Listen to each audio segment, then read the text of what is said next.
Nas últimas semanas, o nome do pastor Anderson Silva voltou à tona, não por causa agora da maçonaria ou das polêmicas antigas, mas por causa de vídeos em que ele passa a defender de forma veemente o romanismo, a veneração a Maria, como se ela fosse sem pecado, isto é, quase levando a uma adoração, a ceia entendido como transubstanciação, e um discurso agora duro contra aquilo que ele chama de arrogância protestante em relação aos romanos. Isso levantou especulações sobre uma possível conversão dele ao catolicismo romano. E é isso que eu quero analisar à luz de um contexto, mas sempre submetendo esse contexto às escrituras. Eu quero, claro, deixar aqui bem firme para vocês, desde o começo, que eu não quero cometer o ad hominem, mas é necessário avaliar algumas questões pessoais do pastor Anderson Silva. O alvo aqui não é atacar a pessoa, mas avaliar a trajetória, a teologia e a forma como ele interpreta a realidade, porque estamos falando de alguém que influenciou e influencia muita gente, que hoje caminha agora para um extremo oposto, sem encarar as incoerências de todo esse caminho que trilha Anderson Silva. Então veja, quando Anderson Silva defende agora a Maria como isenta de pecado e a ceia como transformação literal do pão e do vinho no corpo e sangue de Cristo, ele não está apenas dialogando com o romanismo e dizendo ser questões periféricas. Ele está assumindo dogmas centrais do romanismo que a reforma rechaçou, justamente por não terem fundamento bíblico sólido. E isso é claramente heresia.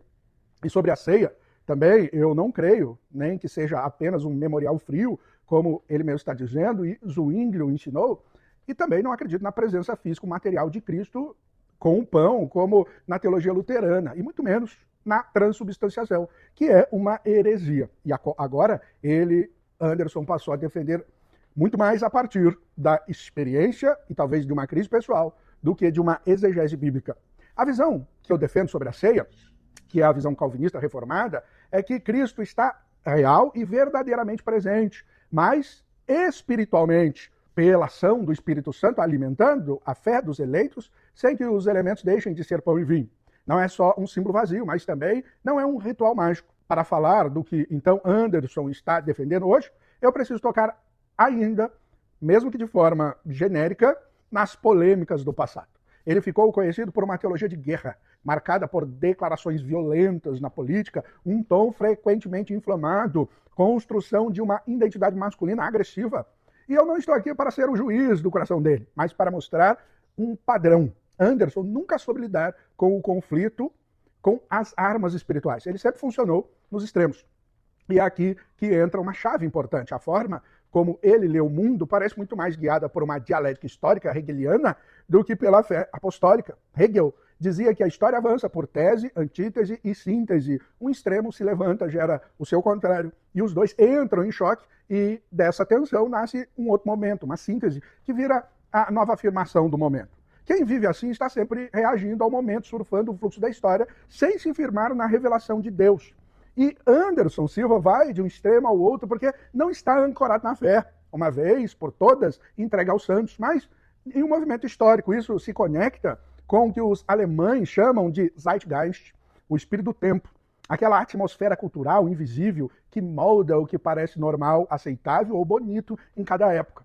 Quando então ele criou a maçonaria, bebeu direto da cultura Red Pill, falando com uma geração de homens confusos e feminilizados, oferecendo força, honra, virilidade, disciplina e linguagem de batalha. Isso toca em dores reais, mas filtrada pelo espírito do tempo, não pela cruz de Cristo. O resultado foi uma síntese: evangelho mais cultura. Versículos bíblicos, linguagem de avivamento, louvor, discipulado, mas com um núcleo regido por códigos de masculinidade moderna, performance e autoimagem. Parece evangelho. Fala como evangelho, cita a Bíblia, mas não é o evangelho apostólico, é um movimento com cara de igreja. E agora, cansado da própria teologia de guerra que ele ajudou a alimentar, ele corre para o extremo romano, como se o romanismo fosse o porto seguro histórico, mais maduro, mais pacífico. Só que o problema não é a guerra em si. O cristianismo, por definição, é uma fé em conflito com o mundo. O evangelho é a antítese do sistema. Paulo diz que as nossas milícias não são carnais, mas poderosas em Deus para destruir fortaleza. Não existe evangelho sem combate, mas também não existe combate legítimo sem santidade. Pedro orienta santificai a Cristo em vosso coração e estáis sempre preparados para responder com mansidão e temor a todo aquele que vos pedir a razão da esperança. Ele não começa dizendo defendam a fé, ele começa dizendo santifiquem a Cristo. O combate, quando travado com as armas certas, te santifica. Quando travado com as armas do Zeitgeist, te deforma. Na minha leitura teológica, Anderson não está vivendo uma crise de fé, mas uma crise existencial profunda. Ele não perdeu agora uma fé bíblica sólida. Ele nunca esteve firmado nela. Do ponto de vista doutrinário, o que eu vejo é uma apostasia. Alguém que permanece no meio, fala a linguagem do meio, usa a Bíblia, mas vai deturpando o conteúdo da fé apostólica ao sabor do momento e das próprias crises. A forma como ele interpreta as Escrituras sempre esteve mais calcada na sua angústia existencial do que na exegese. É quase um existencialismo à la Joe Paul Sartre, aplicado à teologia. Primeiro vem o vazio, a dor, a frustração, o desejo de reinventar, a necessidade de criar um sentido para a própria história. E só depois ele puxa Deus, igreja, sacramentos e Bíblia para dentro disso, para legitimar a sua narrativa. Em vez de se submeter à história da redenção, ele tenta encaixar a redenção na sua própria história. Apostasia não é apenas sair da igreja, é ficar e construir plataformas, movimentos e discursos que relativizam verdades centrais do Evangelho. Antes ele fazia isso de modo mais velado, atrás de uma retórica de guerra santa e masculinidade. Agora, ao correr para o extremo romano, aquilo que era implícito fica explícito. A fé dele é governada pelo espírito da época e pelas suas crises, não pela Escritura. E quando ele apresenta o romanismo como se fosse um caminho pacífico, equilibrado, superior ao protestantismo, é preciso lembrar que a história é outra. A mesma igreja que ele agora exalta foi responsável por inquisições, cruzadas, perseguição sangrenta a dissidentes e martírios, por exemplo, de pré-reformadores como John Huss, muito antes de Lutero. E foi justamente a redescoberta bíblica da graça e da soberania de Deus na tradição reformada, especialmente em contextos influenciados pelo calvinismo e pelo púlpito expositivo, que ajudou a limitar o poder absoluto de Roma e abrir caminho para as sociedades constitucionais e democráticas no Ocidente. Não existe romanismo pacífico quando ele tem poder irrestrito. O que freia isso é a presença de outros poderes, inclusive a visão protestante.